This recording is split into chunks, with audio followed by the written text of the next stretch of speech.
Hello guys,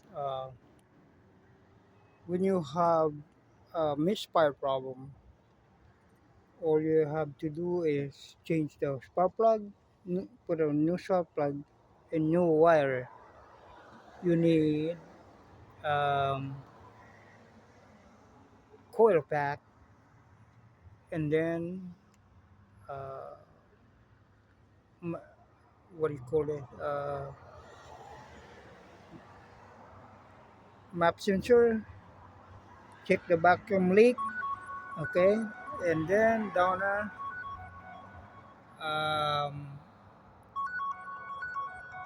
oxygen sensor. It's right there. Open this thing, clean it up, and put that back together. Before you put it back together, put some sealant in it, like a silicone sealer, and then and you need to check the AGR valve, make sure it's clean. Okay, and what else? And then intake, you need to open a check inside, make sure it's everything okay. Okay, and then air filter. Um, gotta put some new air filters, and then uh, what do you call this? Intake sensor is right here.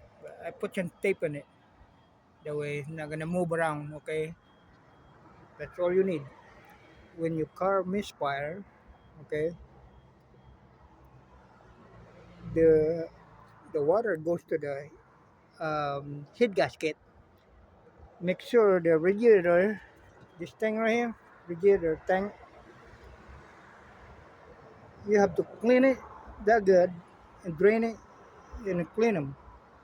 Wash with the water, and then after that, you need to apply with copper liquid copper. Okay, use the liquid copper every morning. First thing is you need to drop like 3 spoon of liquid copper every morning. That's how you block it. The water goes to the inside, mixing with the oil. That cause for a misfire, guys. Okay, that's all my experience, guys. And if you follow what I did, yeah, probably you don't have the problem. Now I don't have a problem anymore missing misfire for my car. So thank you guys for watching. Okay, uh, yeah, just follow what I said. Okay, bye.